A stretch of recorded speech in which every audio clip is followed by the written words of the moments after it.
now I'll introduce our third speaker, Will McDonald, and his talk is called The Strategic Evolution of the Procurement Function. Will has over 15 years of procurement experience at various levels of government, including the federal government and here at the municipality.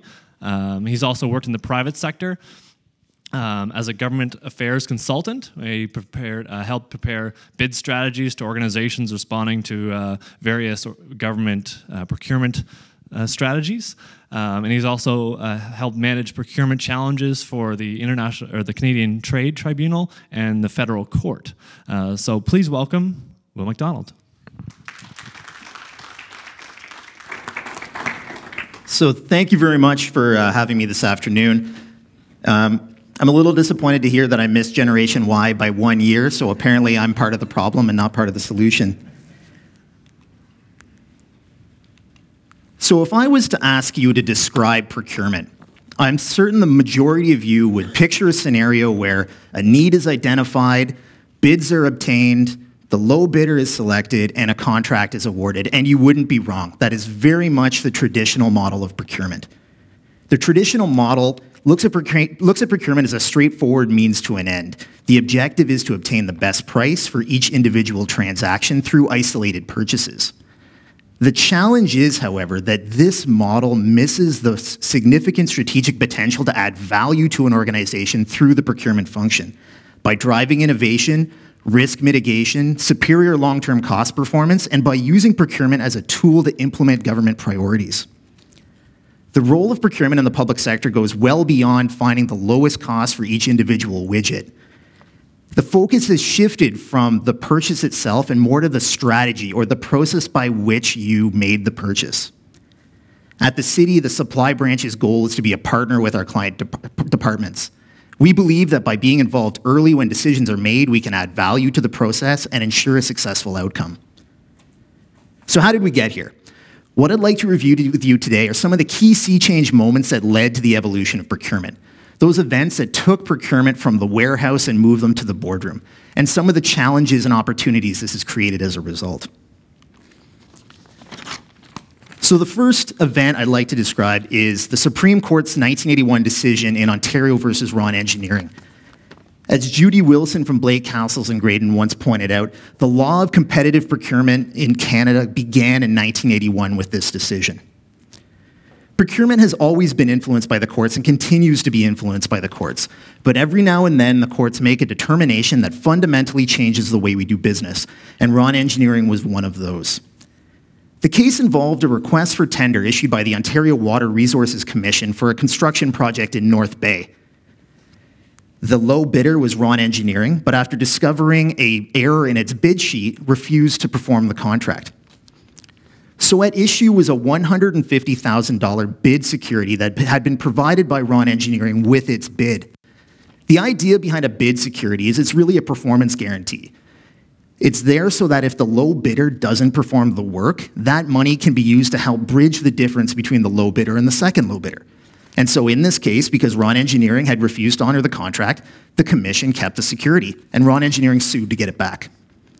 At trial, the court ruled that Ron Engineering had failed to perform its contract, and the error that it was citing was a result of negligence. And as a result, the commission was entitled to keep the security. Ron Engineering appealed, and on appeal, the court ruled that the government is not able to accept a bid submitted in error, and so the security had to be returned. So the case was ultimately decided by the Supreme Court, which ruled in favor of the government. However, in making its determination, the Supreme Court ruled that Ron Engineering, in failing to honor its bid, was in violation of a then completely unheard of bidding contract, which they referred to as Contract A. So in this scenario described by the court, the procurement process is really separated into two separate contracts. Contract A outlines the obligations on the part of the bidder and the purchaser with regards to the procurement process, and Contract B outlines the rules and obligations in the performance of the work. So in this case, it would be the actual construction project. Now, this is significant because it created contractual obligations on the part of the government in soliciting bids that didn't exist before. The result of this, now this Contract A paradigm has been further expanded over many subsequent court cases.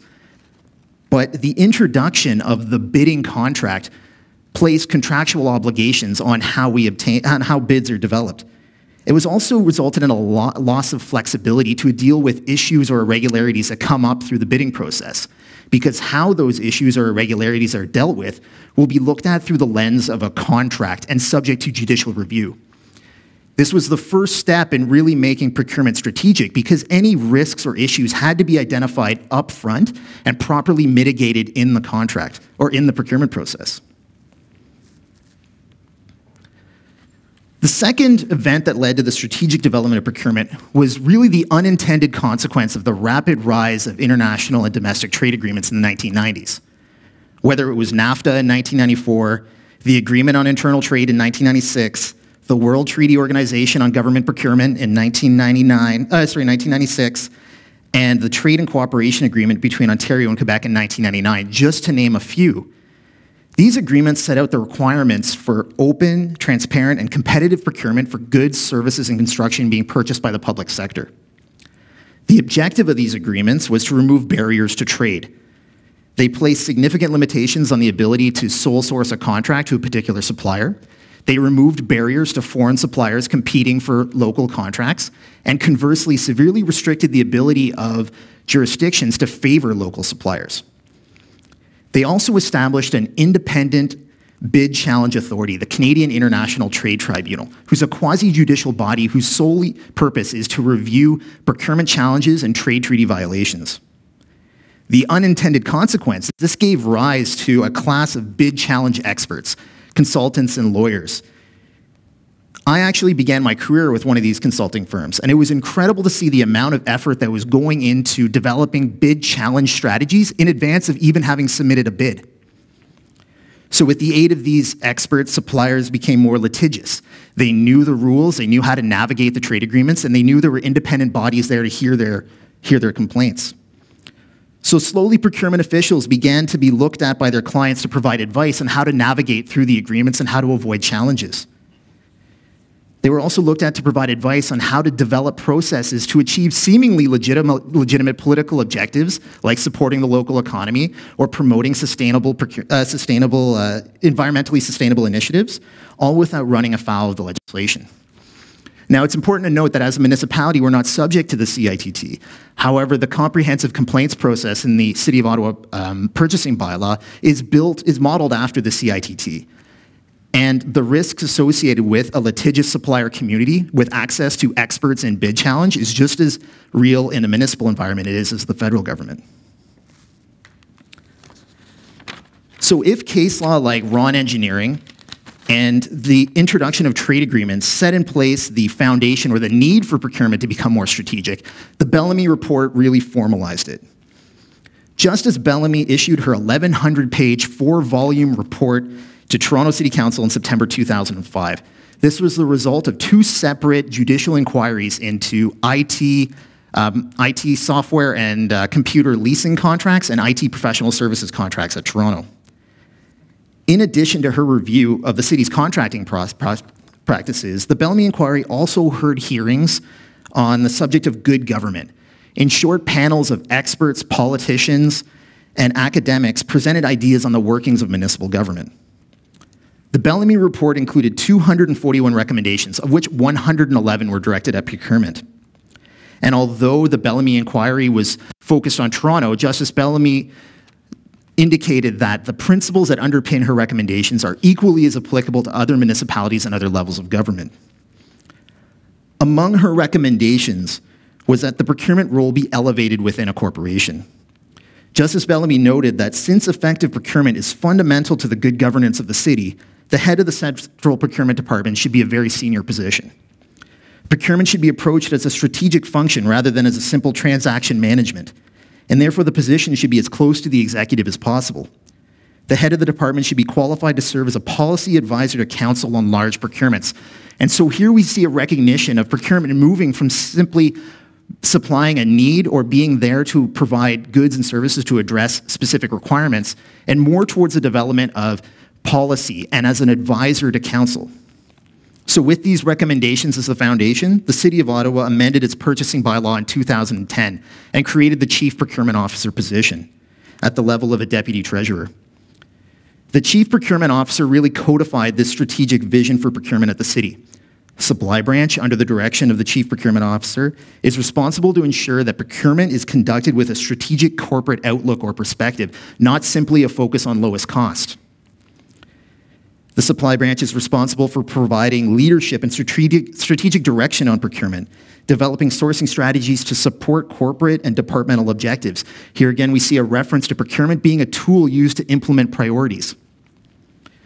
The CPO is responsible for ensuring both the integrity and the reputation of the city are protected. So not only do the rules that impact procurement have to be followed, but in establishing those rules, the city's integrity and credibility as a purchasing agent aren't called into question. And to serve as a senior advisor to council and committees as the principal authority for procurement. So as this evolution of procurement has gone on, it's taken us in a direction we want to go, but it hasn't been without challenges. Many people that may have entered the field under the old transactional or traditional model and may have been successful under that model may not be well suited for the requirements of the new strategic policy advisor role or the expectations or obligations that are placed on them. In addition, many of the university and college programs from which people generally enter the field are still focused on materials management or supply chain management, which is very applicable under the traditional model and still very relevant in the private sector. But not enough emphasis is placed on writing, problem solving, developing procurement processes. Being able to communicate effectively is one of the key attributes needed to be successful in the new strategic model, and there's not enough emphasis placed on that in the current educational framework. In addition, people that may be moving from the private sector into the public sector and may have a great deal of experience, they have very little understanding of the rigors or the lens under which public procurement operates. It's completely foreign to them as it's not part of their process. And these challenges are exacerbated by the increased role of technology and the availability of information, or the expectation that information be available immediately. But there have been a number of successes as well. One example is the creation of the Strategic Sourcing Group within Supply Branch, which really puts this new model into action. It's responsible for aligning purchasing strategies with corporate business strategies, a focus on the how with regards to procurement. Too often, procurement professionals are focused on the individual requirement that they're working on for their client departments and have very little opportunity to step back and look at how we do business, whether there are opportunities to do it better or smarter. This is the primary focus of the Strategic Sourcing Group. They're responsible for our reporting, identifying trends or best practices in the marketplace. And through the Strategic Sourcing Group, we've been able to accomplish initiatives like creating a vendor performance management framework, which will allow us to evaluate the performance of our construction contractors. We'll be issuing a request for proposal for an e-procurement system to take advantage of advancements in technology. We've developed a health and safety policy. We've taken ownership of the public-private partnerships policy and developed an associated guideline. We've developed a sustainable purchasing initiative as well as a contract administration manual focusing on best practices and as a tool to aid our client departments in the administration of their contracts.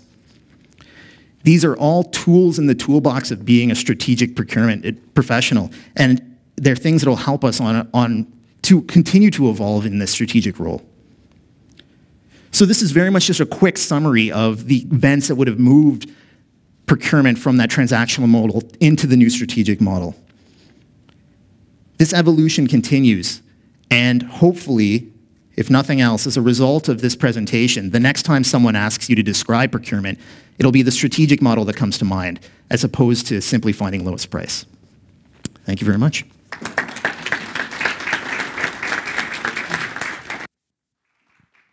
Thank you, Will.